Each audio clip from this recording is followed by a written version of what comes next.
Greetings Internet. There has been one thing over the past week which has taken up the majority of my spare time, and that is of course Fallout 4. Of course I knew that was going to be the case in advance, which is why I built an entire new PC for the thing, along with a working Pip-Boy.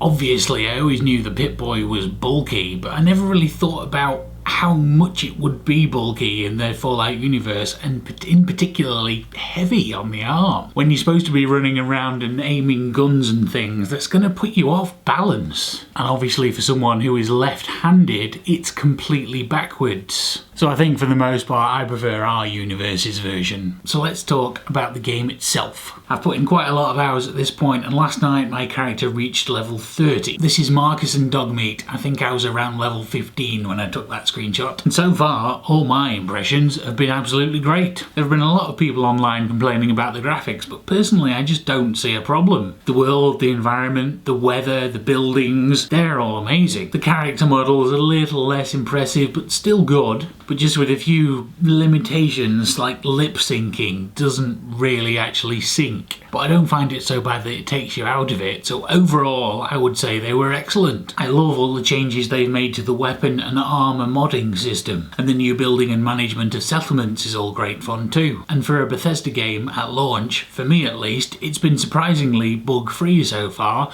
only a couple of times when something has gone a bit wrong and I've had to reload an earlier save. The biggest problem for me is probably the character creation, not because of graphical fidelity or anything like that, but because of the limitations of story it brings. Generally there are two types of role-playing games. One with a fixed set protagonist like Geralt in the Witcher series for a recent example, or two with a completely customizable character where the player gets to choose who and what they are, which is what happens in the Fallout series. And generally the second type of game is much more replayable because you can make all sorts of other characters and do different kinds of things with them. And to go along with that, the game will generally leave the character's backstory purposely vague so the player can fill in the personality and story of that character themselves. Now of course for the main plot there generally needs to be some link to the character to drive them forwards in the story. In Fallout you're looking for the Gek to save the vault you grew up in.